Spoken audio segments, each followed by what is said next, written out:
What is up, everyone? Welcome to the Flea Flicker NFL show. I'm your host, Arib Umar, episode 27. Yep, episode 27. I'm joined by Amal Ronak today. What's up, Amal? How you doing? What's up, Arib? Lots to talk about again today. Today's actually the day of breaking news in the NFL. All-Pro and Pro Bowler Jamal Adams has been traded to the Seattle Seahawks, and I think we'll talk about that. Then we'll get into more different news, such as the Washington Redskins changing their name, even though it's a temporary name change. We'll talk about that. And then we'll get into our on the radar for this week. And we're going to have 5 different headlines that we believe, stories that are quite compelling for this season. So we're very excited to hear that the NFL has signed with the NFLPA to get the season started. I'm very happy to hear about that. Yeah. Let's just jump right into it. Jamal Adams, right?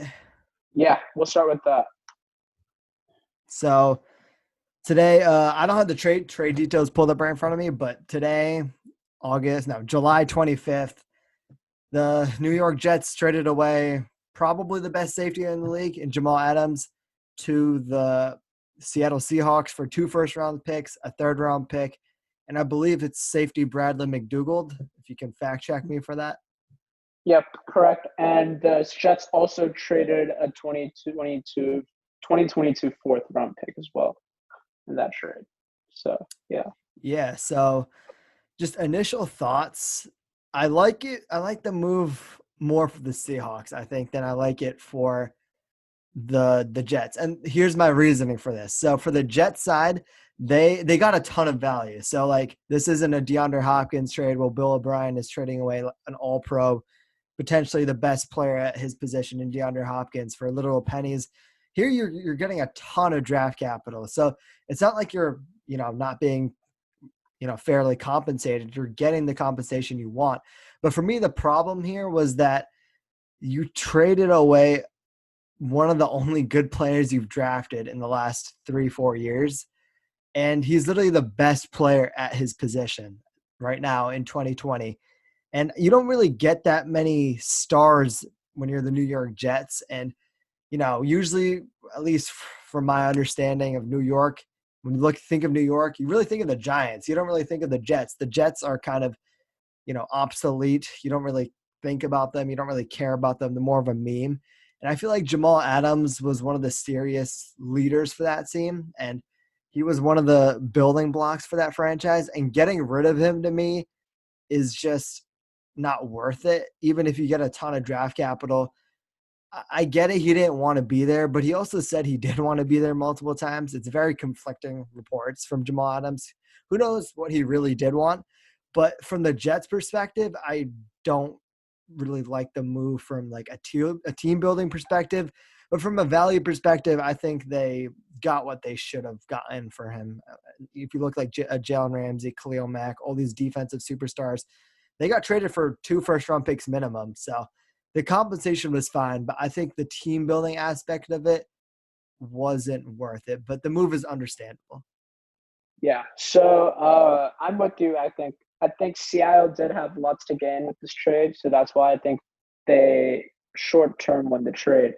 But I think if you were the Jets, you should definitely be happy with the compensation they received, because I know for a fact Adams did not want to play for the Jets. He didn't get along with Adam Gase. He was saying Adam Gase was a bad coach. He's not a Super Bowl potential type of coach. He's not a Super Bowl team leader. So he has no faith basically in the Jets whatsoever. And then Le'Veon Bell brought up a good point. I don't know if you saw his tweet. He threw quite a big shot up towards his former teammate, saying people do all the hooting and hollering to get you brought in just to leave. LOL. Like, people weird, yo. The internet got these dudes doing whatever for attention. Even they tell you shit they don't believe themselves. And I completely agree with that. I mean, he signed long term with the Jets. And he completely broke it. I thought he was going to be the Jets forever. but then he kept on acting weirdly this past entire year. So yeah, I mean the Jets did well for the compensation that was there. I think it was on the better side compared to a lot of these trades that have happened for superstar players. Like the Andre Hopkins trade was ridiculous. So I mean, like this was a great compensation for, in my opinion, the best safety in the league. So great job for them. Seattle, I think they're a team to definitely look out for now. And but they were always a team to look out for. They just make it even more stronger for competition and the NFC West with the still, in my opinion, the contenders with the San Francisco 49ers. Yeah. So Jamal Adams being traded to me and him wanting out is just a bigger. It's just like a symptom of a bigger problem for the New York Jets, and the fact is that their management was just so poor. Like, flashback to a year ago, right? Let's just say, you're going into the offseason and the New York Jets, instead of hiring Adam Gase, who's a complete bum, doesn't instill anything into any team he's been into. He's not really a creative offensive mind. He's just holding Sam Darnold back at this point. So let's just say you went out there and signed someone like Brian Flores, or, the Kansas City Chiefs offensive coordinator, I think his name is Eric Bieniemy. I don't want to, mispronounce his name, but I believe that's what it is. Let's say you hire one of those two people, right? Look at the Dolphins. They have so much hope, even though they didn't win as many games as the Jets. Versus the Jets, everyone's just looking down at them because Adam Gase is the head coach. No one wants to play for Adam Gase, and that's pretty much the reason Jamal Adams wanted out. You lost a superstar player, a generational talent, because you hired the wrong guy at head coach. And to me, that's just unforgivable. I think they did make a good move by signing Joe Douglas to be their GM, but Joe Douglas alone, he's not the one coaching the players. He's just bringing players in. And what's the point if Joe Douglas is going out there and drafting great players, and after 2-3 years they get fed up of Adam Gase or whatever other bad coach they have there and they want out? It's just a big problem. And the first thing the Jets needed to do is fire Adam Gase, admit that you messed up there, and try to go find, the next Doug Peterson, the next Kyle Shanahan, the next Brian Flores, someone who can reinvigorate the team and bring some life into it. Oh, what say you about that, Amal? Just something that came to the top of my head when I was seeing this trade. Pardon? What did you say? What do you think about what I just said? Like, just hiring Adam Gase and Oh just no, yeah, I completely agree. That was very. I mean, did you not see the press conference for the introductory press conference? It was pretty bad. Yeah, definitely. I didn't like the signing whatsoever. The hiring, I should say. And yeah, I'm not a fan whatsoever. don't. I don't think he's the right coach for them, and he might hinder Sam Darnold's growth. So just quickly jumping back, from the Seahawks perspective, they give up a ton of capital for this, but I really think this is like a win now sort of move for them. And obviously they're going to sign Jamal Adams to a long-term contract, barring that, the cap space isn't completely screwed up going into next year due to COVID. But I think they're definitely going to sign him long-term after you give that much draft capital up for them. But when you look at the NFC West, you have explosive running backs like, I almost said Jerick McKinnon, but you have explosive players like Kyler Murray running the ball. And if you look at what, for example, the Cardinals did, right? They drafted Isaiah Simmons, and they drafted Isaiah Simmons to probably help control Russell Wilson because he's rushing out or running around the pocket like a madman, but also probably to guard someone like George Kittle. And I think bringing in Jamal Adams does something very similar to what the Cardinals did in Isaiah Simmons, except you're getting a far superior player who's actually proven it and done it at a high level. And you're getting someone who can go down there and, guard George Kittle if he has to, who's one, if not the best tight ends in the league.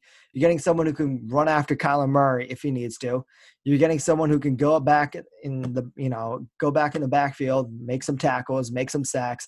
I had a fun stat, actually. He was, since being drafted in 2017, I believe, he's the only player or only DB to have over 10 plus sacks, over, I think it's like 25 QB hits and over 20 tackles in the backfield. He's a menace in the backfield, and he's also a huge playmaker for the defense. The Jets finished 17th in passing yards allowed per game, and They had literally no talent outside of Jamal Adams. So for me, that's really impressive.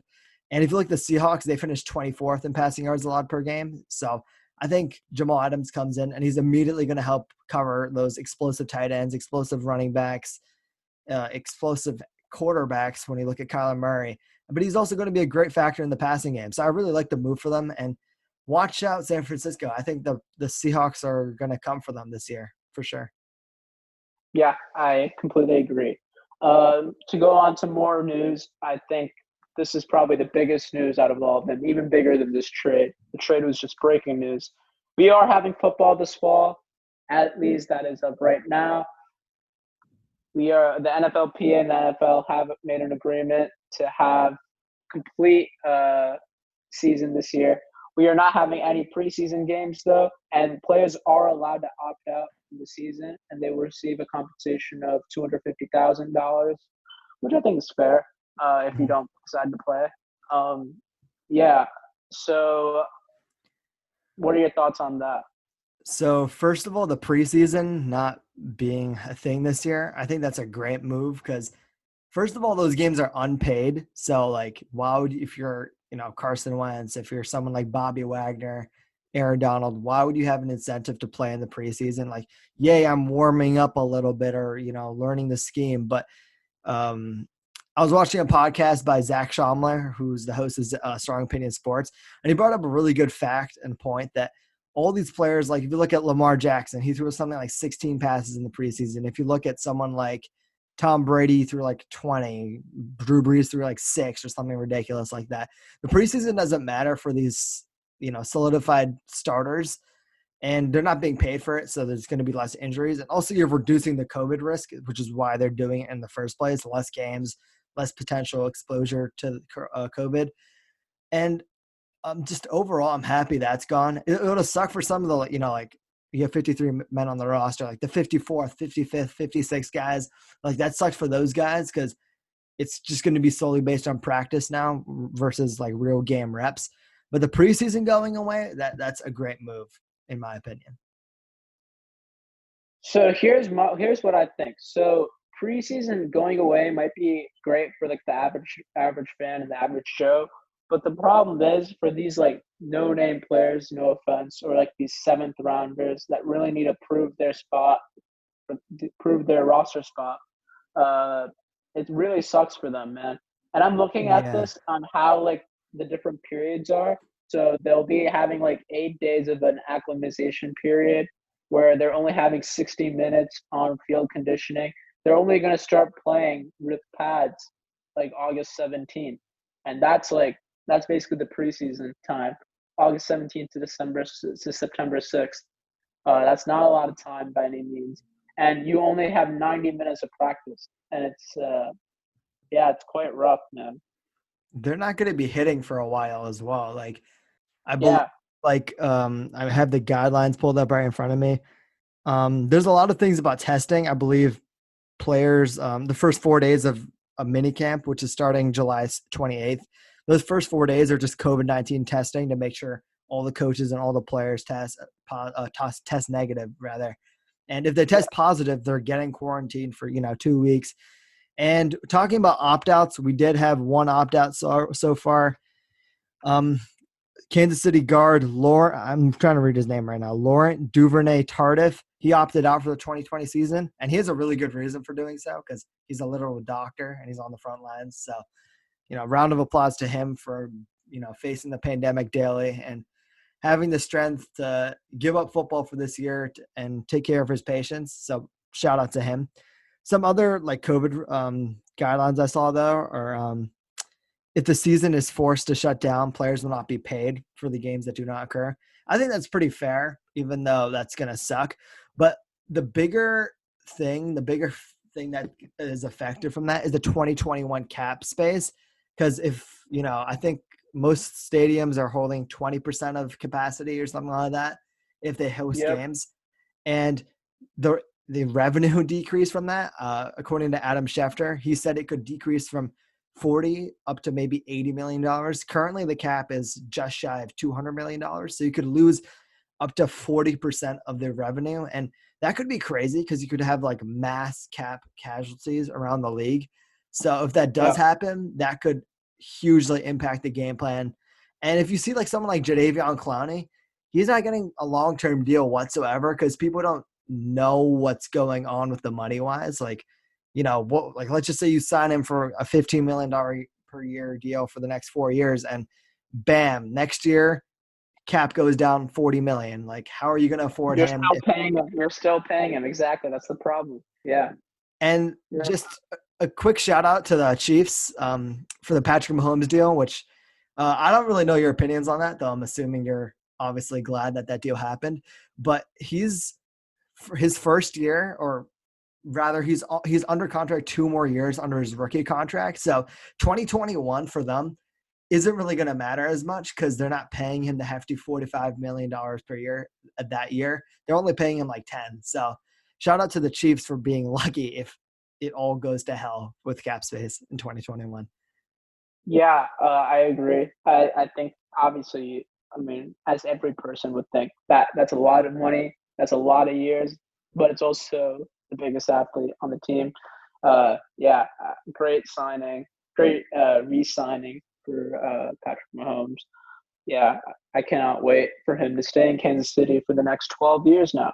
And on top of that, I think it's great. It's the only thing is it's risky because any injury can change it. He almost fell to the Madden curse last year, but he bounced back and won the Super Bowl. So I think that shows you his character. Yeah, and to replace Duvernay Tardif, the Chiefs signed guard Kaliki Ozemele. That's breaking news as well. Ooh, I'm all with Yeah, that's the great news that I didn't know happened. yeah, that's a great replacement. He's a former Pro Ozemele, Bowler for yeah, the the Raiders Ravens. back in 2017, 2016. So that's a solid player, even if he's not the same player that he was a few years ago. So that's a great move. Yeah, I agree. So And for me, the biggest thing that happened for COVID is that like we had the player movement that I think people are titling it the "I want to play" movement, where you had a ton of players going on Instagram and Twitter saying we want to play and we want solid guidelines to keep us safe and all of that. And the NFL responded pretty quickly. I believe the players just approved a plan like today or yesterday saying the safety guidelines and everything. So shout out to the NFL for being on top of this. And I know it's hard to be on top of it because it's a literal pandemic and it's, the rules and everything are changing daily. Who knows? Maybe the pandemic is airborne and you're going to have to completely change all your rules for that. But just overall, I really like the NFL's response to COVID and the players I want to play movement, which is what I'm going to title it. I don't know if that's the actual name for it. yeah, I agree. That the players who reacted harsh, and then NFL reacted quickly and got the job done. And the last really big news, I mean, there's a lot of news, but I think the biggest one that I want to talk about is the Redskins. Redskins having a lot of backlash with their name, and especially during this time. Dan Snyder's under investigation as well. Bunch of different crap that's happening with this Lots of organization. sexual assault stories and some Yeah, really screwed up stuff. So Dan Snyder should yeah. So they're sell the doing team first of all. yeah, and I think I was hearing rumors that the lawyers are trying to get the owners to sell their portion of the company. And I would completely agree with that. I think, regardless if it's true or not, assault allegations or not, I think Dan Snyder should definitely sell the team. He has not been successful whatsoever as an owner. That's for sure. But yeah, the Washington Redskins are now just the Washington football team. Great name change. Great name change, right, Agreed? Great. Iconic. Iconic. Great name change. I mean, it's probably the best football team It's name the of all best time. name in the league. I think the name is really good, but I don't think the jerseys are going to be good without the logo on the helmet. I think that's just going to be sort of weird. Oh, their logo though is amazing too. Doesn't it just say Washington on it? Yeah, it just says Washington on it, I believe. And it's just they're like the helmets instead of the logo, it's just going to have golden letters with the numbers on it. So, yeah, That's the super. the Redskins or sorry, the football team. I don't want to racially offend any Native Americans. I know it's an offensive term, but the Washington football team, which is what I think we should refer to it from now on as is the true name. It's going to be kind of weird calling them that. And I'm expecting, I think you are as well. This is definitely a placeholder, right? Like, there's no way it's not. Yeah, instead they said they'll change it in the next year. So, do you have a favorable name for that for them as a team? Well, everyone likes the Red Wolves, so I'll join that bandwagon and say Red Wolves. Okay. Red Tails for to me and Red Wolves are the two names that really stand out to me. Red Tails because there's a lot of like historical, things with the fighting group. I'm forgetting the name of them, but there's a lot of history there, so that would be cool. But the Red Wolves to me would be hype because imagine, the Redskins are, let's just say end of the game and they have a big defensive play and you just hear all these fans howling. I feel like that would be sick to hear in a I stadium. feel like the jerseys would be sick too. I think the colors they have right now are pretty good, but I think like the logo for that would make or break the Would be team. cool. It would be sick. Yeah, yeah. They'd have to make it sick. It's a Red Wolf You or have Red to, and Tail. I think that would help reinvigorate the Washington fan base because right now Washington's a dying team. Usually for every Philly game down there, it's literally like 70-30 Philly fans. And you can't have that at any home stadium, not named the Charger Stadium. So the Redskins, hopefully with the rebrand coming this year, maybe next year, hopefully they can reinvigorate the fan base because I want to have some fun Washington football games and not the boring crap that we've called games the last 3-4 years. Yeah. Oh, okay. And one last news. This is like probably the last news I want to talk about. Antonio Brown retired from football. He But then unretired he though, also like the day after. then he also unretired literally the next day, saying, "We're Roger Goodell, what's up? You've been investigating me for close to a year now. It's been like 10 months, and he hasn't gotten any response really back. He's just been working his butt off, and you're seeing it if you look at his Instagram stories. He's working out hard, and he's getting passes from Lamar Jackson, Kyler Murray, a bunch of different QBs. Russell Yeah, Wilson. that Russell Wilson. Yeah, that was another big one. Yeah, I think Roger Goodell should put an end to this. I think either he plays or he doesn't play. The investigation shouldn't keep on going forever. I think there has to be a stop to either he really did something bad and you should get prosecuted for it. Otherwise, he did nothing bad and let him play. I think it's as simple as that. Because if he gets signed now, he's immediately gonna the NFL's still not gonna like allow him to play. So they might as well just rule him now so he has the freedom of where to play. So that's my thinking on that. Yeah, he's a great player. I think if he comes in right now, he'd be like probably like a top 3, top 5 wide receiver. I think coming in right now, depending on the situation, well, not even depending on the situation, I think straight up he's a better player than someone like Michael Thomas. Like he's right behind Yeah, Julio for me. He's the best wide receiver. So yeah, wherever he goes, he's gonna make a huge impact. And I miss watching AB play football, man. He made some crazy catches. He was just a fun guy to watch, even if he was a complete clown. So hopefully we see him on the field in 2020. I'm willing to bet money we do actually, because I just have a weird underlying feeling that AB is not completely done yet. yeah. I think I'd be shocked if he doesn't come back. I mean, because it's all allegations. That's the only reason why the guy's not playing, and he's not been playing for the past 10 months. I think that's quite awful to see. So yeah, I think that's the last news that I think I want to talk about. Because I think that's a I major want to one. hit on one thing real quick, probably like for a couple Yeah, minutes. go for So Myles Garrett. So this was a deal that kind of got swept under the rug for some reason. I have no clue why. I didn't see anyone talking about it. He signed a 5-year deal worth $25 million. So that's $25 million per year. Quick math. So for me, obviously he deserves it. He's a great pass rusher, but I'm kind of shocked that people aren't talking about it at all. Because usually there's some Brown hype every single year. And this year, I feel like that hype is way less than it was back in, last offseason, because I think the Browns had a huge letdown. And the fact that they locked in a key member, like This guy is similar to like a Jamal Adams, where he's one of the best players at his position, and he's young, and he locked him up for a long-term deal. For me, that's just it's just sort of unacceptable that the media didn't talk about it. I don't know. I'm a huge Browns fan going into 2020. I think Baker Mayfield's going to have a huge bounce back year, and I think that the fact that the Browns aren't being talked about as much in the media is going to play right into their strengths. And I think they're going to be a huge, almost underdog, and people won't see them coming. So, yeah, quick Browns take. Browns will be good in 2020. Yeah. Uh, Actually, that was on when we were going to go to our storylines. That was going to be the first thing I was going to talk about. The Browns, I think they are going to be up and coming. I think the Myles Garrett re-signing was a great move for them. And I think Myles Garrett also is probably one of the most dominant players on defense. In my opinion, he's top 3, top 2, maybe even the best defensive end in football.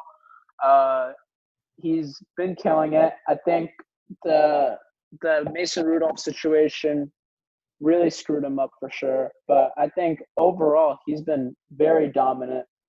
Yeah, and I'm expecting Baker Mayfield to bounce back big time. He was very subpar this past year, and I believe that he will pick it back up to where he was, and I think he'll exceed his rookie year and perform very well.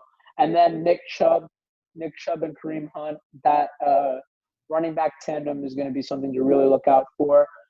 And now that OBJ is healthy, apparently he was playing hurt basically the whole season last year. I mean, I guess it kind of makes sense because his stats really, really dropped in his first year. So I'm going to be excited to see how he does now with Jarvis Landry. And I also like their new tight end signing, getting Austin Hooper. Austin Hooper was great with the Atlanta Falcons, and now replacing Njoku, they get Austin Hooper. That's great. And yeah, I think the Browns are something to really look out for. Yeah. Any other news you want to talk about before we jump to our new segment that is pretty poorly coined on the radar, because it's the things that we have on our radar? Yeah, very creative. I know. Any other news you want to talk about before we jump into that, Amal? No other news. Yeah, we can move on. Okay, so let's just jump right into it. So on the radar, this is a new segment where we're just going to talk about things that we're looking forward to or that are on our radar going into the 2020 season. And I'm just going to start off. The first thing that I'm looking forward to, other than the huge elephant in the room, which is, football might not actually happen or might get canceled, even though it was, the NFL did say it's not going to happen. But hopefully we have a full season and people don't get hurt and people don't die. But other than that, the first thing that I really want to see is Tom Brady in Tampa Bay, TB in TB. So if you look at 2019, Bruce Arians came in. He, made a whole new offense, or he carried over his old offense pretty much, which is a pretty deep centered, deep shot centered offense. And because of that, you had someone like Jameis Winston throwing 30 touchdowns and 30 picks. And that in itself is ridiculous, 30 interceptions. So that, commonly and pretty often led the Tampa Bay defense in negative game scripts where they were pretty much set onto the field because Jameis Winston threw a poor pick and they were on their side of the field, trying to just prevent a field goal, prevent a touchdown. And I just think that adding Tom Brady, you're probably going to have to change the offense a little bit because he's more of a short mid-range passer. He's not really the same cannon. He doesn't have the same athletic, ball, I don't know. You know what I'm trying to say? He doesn't have the same deep ball that he used to have, but he's still really good at the mid-range and short-range game. And I think Bruce Arians is going to change up the offense for him pretty well. And over the last 3 years, Tom Brady has thrown, quick math, 27 picks. And if you include 2016, where he was coming off Deflategate, I believe, he threw a whopping, I think it's 28 picks in his last 4 seasons, which is, 4 years. In 4 years, he's thrown less picks than Jameis Winston threw in one season. Less negative game scripts, less turnovers, less sending out your defense in bad positions, trying to hold off teams from scoring field goals when they're already in that enemy territory. I'm just really looking forward to see what happens to Tom Brady and whether or not he's going to be the same level of greatness without Bill Belichick. We're going to see whether it was more Tom Brady, more Bill Belichick, if they're both equally great, which is what I really think it is. They're both very smart people and really good at their designated jobs. But I'm just really interested to see Tom Brady in another team. And I hope he doesn't wreak havoc in the NFC. I am an Eagles fan, and the Eagles are in the NFC. So I'm hoping he doesn't go crazy, but I'm really excited to see Tom Brady in 2020. Yeah, you're joining multiple other people with that opinion and that take of that excitement that's there with Tom Brady, especially with Rob Gronkowski there too. That's going to be quite interesting to see. My first one is very obvious because I'm an Indianapolis Colts fan. Philip Rivers is our new quarterback. That's going to be interesting this year because we are now replacing Philip Rivers we're now replacing Jacoby Brissett with Philip Rivers. Philip Rivers has never missed a game in his NFL career. Played with a torn ACL. Man is a maverick. I think he was elite at a time. I hope he can still be elite with the Colts. Uh, yeah, and I'm excited to see this offense, especially too. We with two second round offensive picks with Michael Pittman Jr. and Jonathan Taylor. I think that those two will both be special. And I know, especially and I've been doing some fantasy football drafting. I'm seeing the hype that's really there in Jonathan Taylor. And I've been looking at a couple of films from him, and I think he's the real deal for sure. And I know you were really high on him, Marie, had him as your number one running back and turning into the draft. And now I can see really why you had him there. And he's quite special. And I know that running back may not be the biggest need because Marlon Mack just came off a 1,000-yard rushing season. He was also very, very good. Had a big yards per carry, I should say. Um, and I'm also looking forward to the defensive side. We did our first round pick was really DeForest Buckner, and I think that's going to be interesting to see how, in my opinion, one of the best DTs in the league, right behind probably Fletcher Cox for me, entering into that defense and how that's going to fit in. And yeah, I think they're going to be a team to really look out for in the AFC. And I think they will take the AFC South. The others may not believe that. I'm going to stake by my team, and I think they will win that NFC South and the AFC South. And I think they'll be in the top four. They'll be in the top three, in my opinion, in the AFC. Yeah. Quick thoughts about that. So Frank Reich is a really amazing coach, and I think people are forgetting that this team beat the Chiefs last season. So they had the talent and they had the coach. They were just sort of missing a consistent quarterback who wasn't.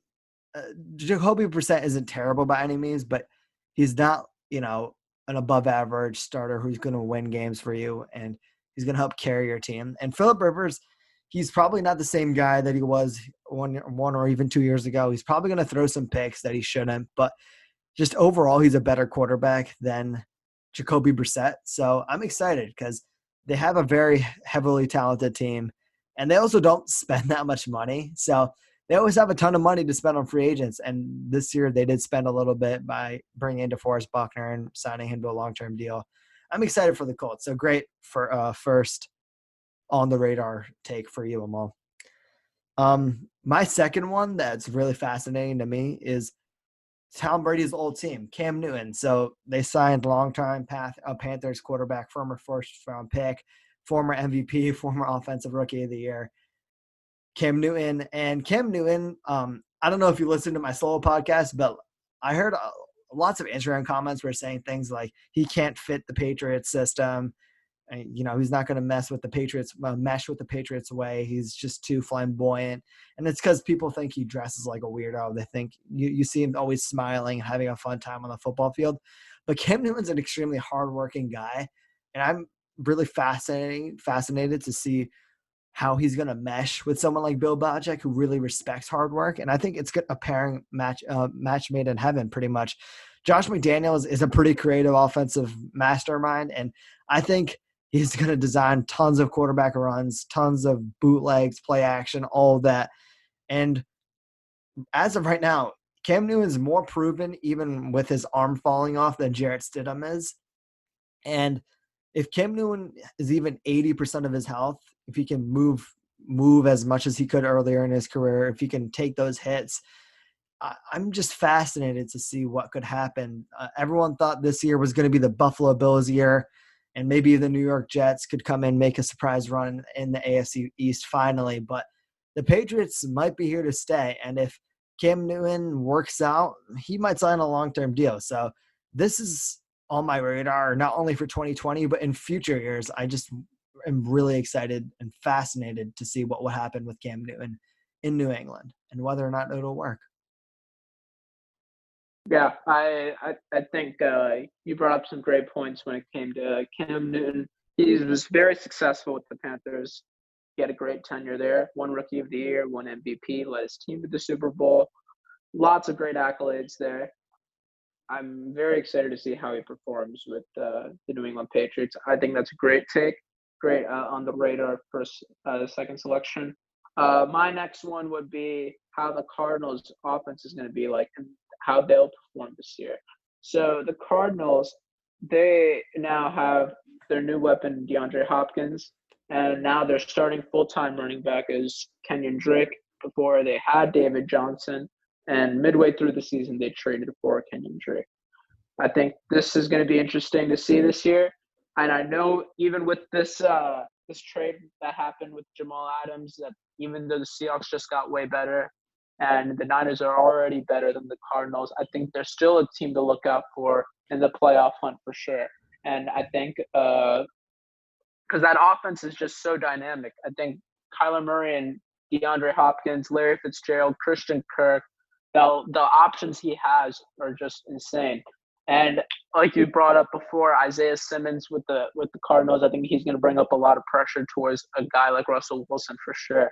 And I'm really looking forward to see how the Cardinals perform this year with this new offense and how Cliff Kingsbury is going to be in his second year and really prove his stripes as a Sean McVay protege.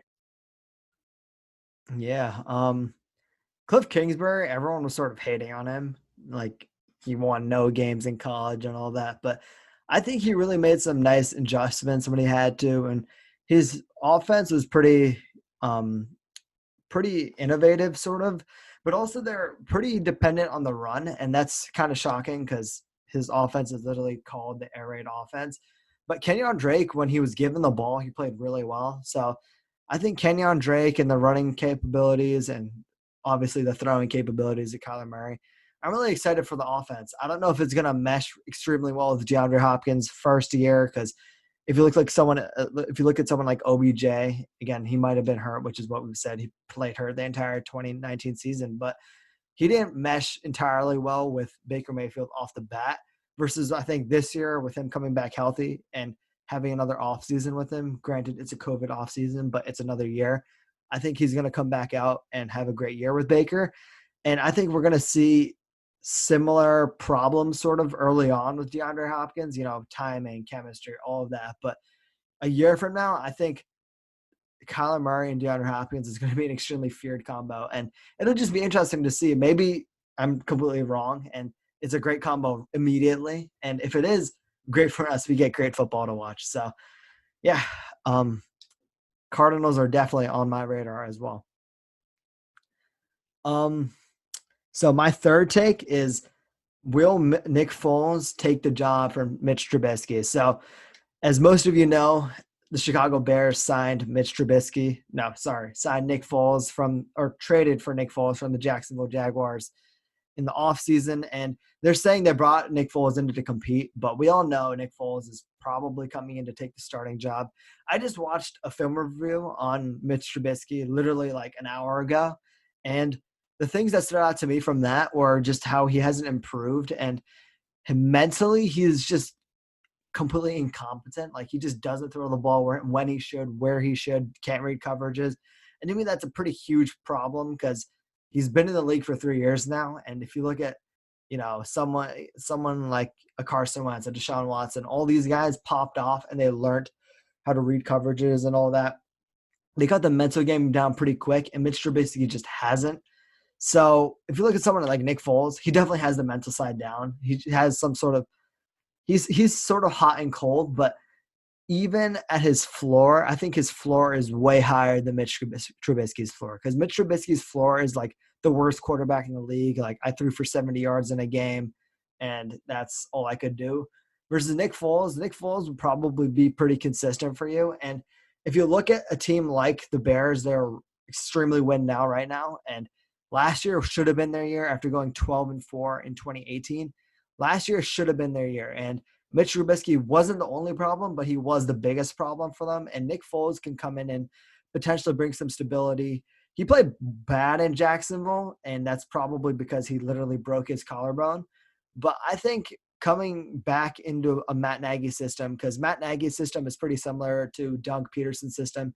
And Nick Foles also played under Matt Nagy in Philly, like 2011, something like that, like 2014, 2013. And he knows Matt Nagy. He probably knows the basics of the offense. I'm excited to see if Nick Foles would take the job, because as an Eagles fan, I love me some Nick Foles. Yeah, I also like this on the radar selection. I think the Bears were definitely a letdown team this past year. I think everyone had them in the top 10 as a team because they performed really well, except they missed the kick in the playoffs in 2018. So otherwise, I had them going to the NFC Championship game. I thought they were a really strong team, and Mitch Trubisky performed very subpar. And I want to see how the change would be like, or I want to see Mitch Trubisky step it up. And if he can beat Foles, in my opinion, it'll show that he's not. It shows that he definitely has improved, in my opinion. Because I think right now it's fair to say that I think Nick Foles is definitely the leading candidate for this job. So yeah, I think that's a great selection to read. Yeah, that's interesting that you said that from the Trubisky perspective as well, because he improved from his first year to his second year for sure, but he had a huge decline going into his third year. And if you can pick it back up and show that, I think he had a statement that he put out saying that, yeah, they brought in Nick Foles, but I'm still going to compete for the job. It's not his yet. So I think that point you brought up is pretty big. And if Nick Foles loses the job, it's because Mitch Trubisky improved. So either way, it's a slight positive to a pretty big positive for the Bears. Yeah, I agree. All right, so my next one has got to be the Falcons. I think the Falcons were such a disappointment this past year, but I think it's not to blame with Matt Ryan. Matt Ryan did the best he could. I think it's not to blame even with Julio Jones. It's not to blame with Calvin Ridley. It's not to blame with Devontae Freeman. It's not to blame with any of those guys. I think the simple blame has got to be the defense. The defense just simply injured. They were hurt. They played very sluggish. I know that for a fact. We saw that in games too. So now I'm wondering how this new Falcons team is going to look like, especially with the new running back now. They replaced Devontae Freeman now with former Offensive Player of the Year and Todd Gurley. That's going to be quite interesting to see. And Todd Gurley does have tendonitis still. He still has question marks of even playing this season. He's okay apparently with sitting out. I don't know what the situation is, but I'm a big Matt Ryan fan, and I always have been. And I'm really excited to see how the Falcons play this year. And yeah, I am looking. Yeah, just my take about that. I also really like Matt Ryan. I'm a huge Matt Ryan fan. I think he's one of the best quarterbacks of this era. And the fact that he sort of has to – he plays pretty well every single year and pretty consistently well, but his defense always just either gets hurt or Dan Quinn can't put together a good scheme and players out of position, whatever it is. The defense always falls. So I really like this one. I'm looking forward to the Falcons. I could honestly see 3 teams from the NFC South making the playoffs in 2020.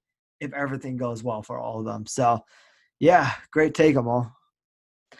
Um, so my third or fourth take, actually, um, my fourth take is that I want to see what happens to the John Gruden led Raiders going into 2020. So 2018, right after they traded Khalil Mack, they had something like 13 sacks that they had on other opposing quarterbacks in 2020 or 2018. That improved to 32 in 2019, and they drafted someone by the name of Sam Hubbard, I believe his name was. And he came out there, and he came out with Clelin Ferrell out of Clemson, who was their first-round pick. And they played pretty well. And just John Gruden and Mike Mayock, the philosophy they have is they're bringing in a lot of leadership guys. They brought in, they signed Jeff Heath, which is a great pick for me, a great signing for me. They brought in Jason Witten. They're bringing in like these older guys to set up a good culture, and I'm really looking forward to it. And I think building a strong culture, if you look at a team like the Redskins, their culture is literally non-existent versus the Raiders. They're trying to build a pretty solid culture here. And year 3 of John Gruden, I'm looking forward to it. They went up 3 wins from 2018, from 4 wins to 7 wins, and they were in the playoff hunt at the end of the season, and they really didn't make it because they weren't good enough. But it was some weird, they needed like 4 or 5 games to go their way. But they were in the playoff hunt. Granted, the AFC is pretty weak, but still, they were in it.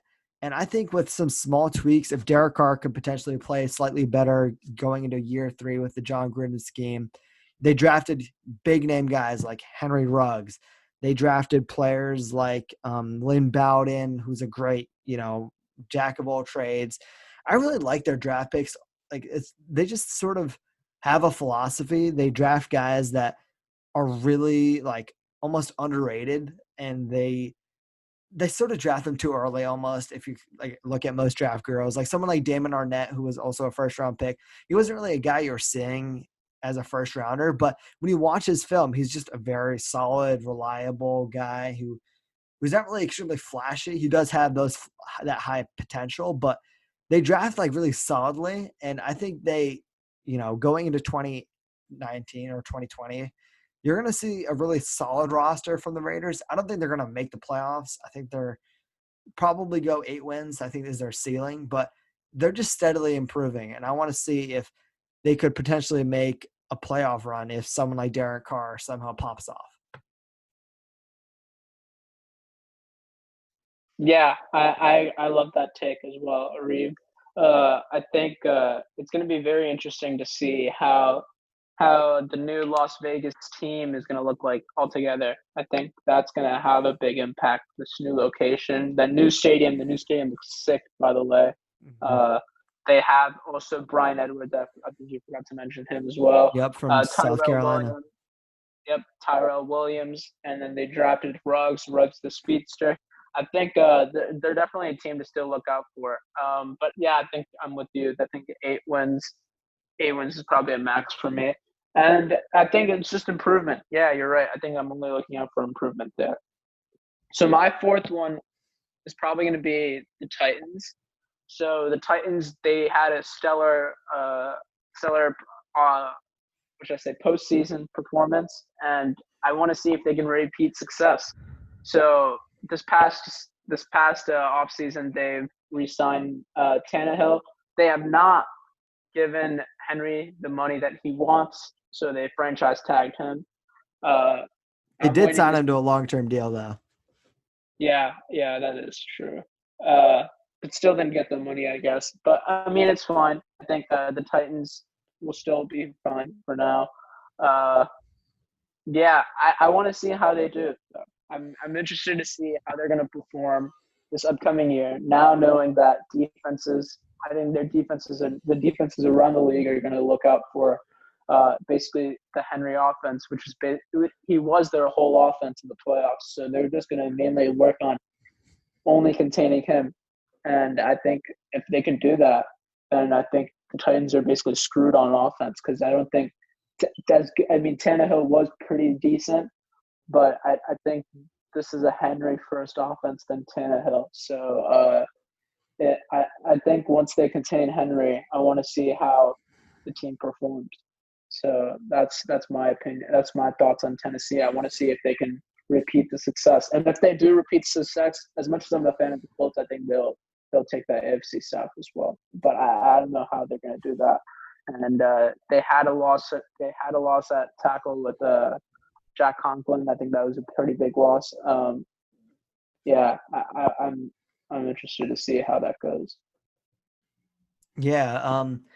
So what I heard after the AFC Championship game, like the Chiefs locker room is completely broken because obviously they thought they were the team of destiny, all of that. But they also thought like the team was going to break up. They thought, Ryan Tannehill might not get signed.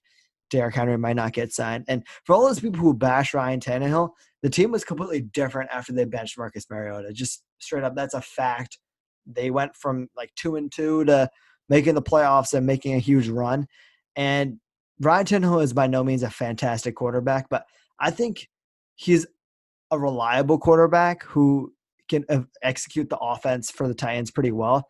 So yeah, I really like that take because I think something I want to look out for because the Titans I feel like are sort of getting underrated. Everyone's looking at like a team like the Colts.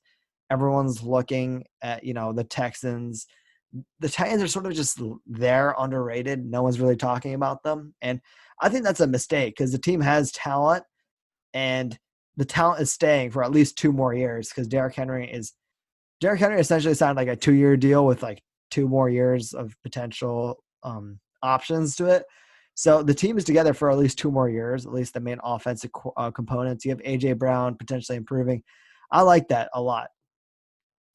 So my final take or final thing to look out for that's on my radar in 2020 is the LA Rams. Will the LA Rams come back from the dead, rise from the ashes, or they completely fall into mediocrity and be forgotten in history as just a blimp that showed up and disappeared? So back in 2018, the LA Rams, quick facts I just looked up, they had the third most rushing yards in the league, and that dropped down to 26th in 2019. So Todd Gurley being hurt and the offensive line being hurt really hurt the offense. Jared Goff took a huge step back, and without a solid running game to help him, they completely crumbled. And you can see Sean McVay trying new things every single week, trying to bring back the offense. He couldn't rely on the running game as he could have the last 2 years, both in 2017 and 2018. And he did come up with two tight end sets that worked pretty well with Jared Everett. I cannot speak. He's a pretty good tight end. As though they had another one there whose name I cannot currently remember, but they had some pretty good tight end play from there, and that sort of helped bring back the offense. But at the end of the day, Jared Goff declined, and it's just a hard reality and the harsh truth that he got overpaid and then he completely declined. So I'm looking forward to see if the Rams can bounce back because similar to a team like the Browns, similar to a team like the Titans, they're not being talked about as much as they should because everyone's looking at the Cardinals and they're the new fancy thing. And the Seahawks just traded for Jamal Adams, so everyone's going to be on that bandwagon. And the 49ers just went to the Super Bowl, and they have the new flashy head coach and Kyle Shanahan, and they have great running backs, and they drafted Brandon Ayuk, and they have all those studs there, Nick Bosa. They have all those other teams have that, and the Rams built their team kind of poorly. They invested a lot of money versus drafting well, and they're kind of screwed for the future. But I want to see if Sean McVay can truly come out and show that he's an elite of the elite coach. He can come out and he's obviously not a defensive mastermind, but can he come out and fix Jared Goff, help the offense do something? And can they go out there and surprise the league and win some games? To me, that's probably the biggest question, or at least the biggest thing that I'm looking forward to in 2020. Yeah, we have a really good friend that's a Rams fan. I mean, it's going to be very interesting to see how the Rams are going to perform this year. They did lose Brandon Cooks. I think that was quite a big loss, but they do still have Cooper Kupp and Robert Woods there, and they're both still great receivers. I think Jared Goff needs to really prove himself, though. I think if once he does that, goes back to how he performed in the year they made the Super Bowl. I think at a time he was an MVP candidate. I think if he goes back to playing at that level, he's going to be set. So yeah, that's what I think of that. Yeah. My last take, my last one will be Dallas, your favorite team, of course, right, Reed? So Ugh. my last take is going to be Dallas. They have their new receiver, CeeDee Lamb. Of course, their QB did not get the deal done. Dak Prescott. Uh, I mean, I'm interested to see how this one goes too. Dak is going to be an unrestricted free agent in 2021. This will be very interesting to see if he steps up, because if he does step up big time, there's going to be some big time money going to be out there in the free agency market. And I know the Cowboys are going to have to throw some big time money at him to keep him as well. Because I know for a fact right now, and Dak's brother, at least I can say, is pissed that they didn't get the deal done. They're working till the last second and they could not get the deal done. Yeah, I'm interested to see how Dak performs this year. Obviously, they have a great offense. Michael Gallup and CeeDee Lamb and Amari Cooper. That's great. We're all at a wide receiver tandem. And then I'm just very happy to see how the team is shaping on offense. Their defense is also good. I think they had some great defensive picks as well in the draft. I think they've definitely answered some needs there, but I think their only thing that I see as a weakness is their depth. I think we've talked about that multiple times throughout these podcast episodes. And yeah, I'm interested to see how Dallas does. I think they're definitely overall roster definitely got better from last year to this year, but I think it's still going to be interesting to see how it goes against, of course, the Philadelphia Eagles. And I think that's going to be their main competition throughout the entire season, as I'm pretty sure anyone could tell. But yeah, it's going to be a very close race.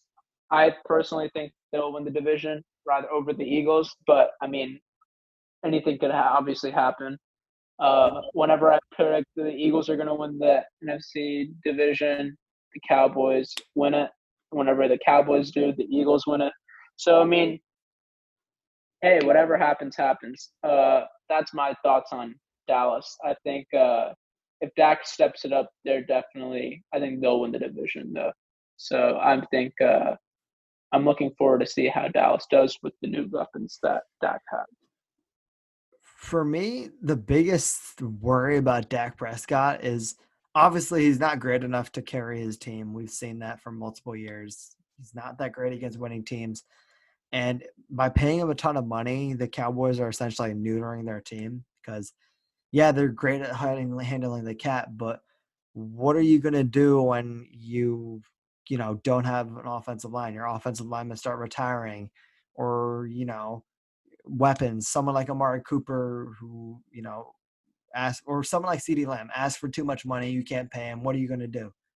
Like Dak Prescott can overcome those, and paying him like a player who can overcome those difficulties is going to be a huge problem.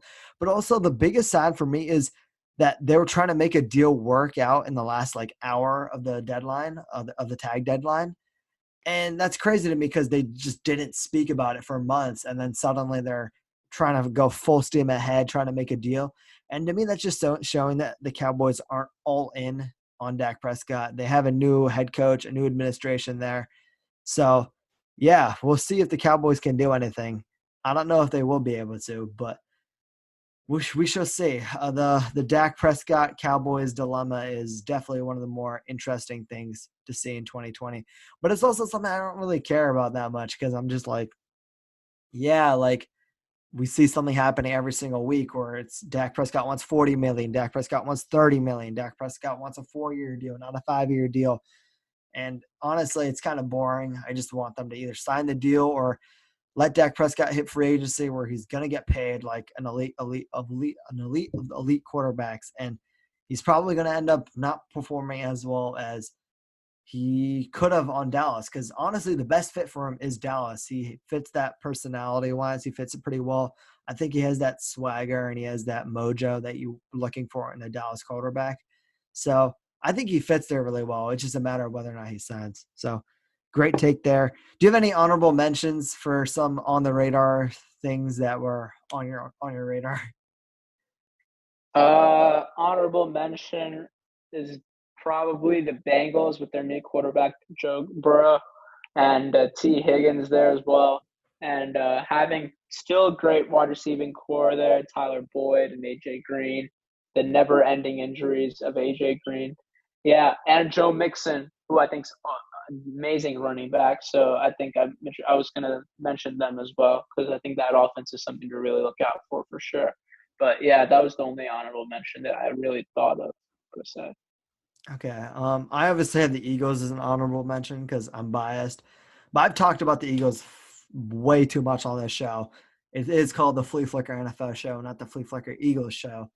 But other than the Eagles and whether or not Carson Wentz going to perform really well, I think I'm really looking forward to. I think you hit on it before, the Browns. Will Baker Mayfield perform well? I think both of us think he will.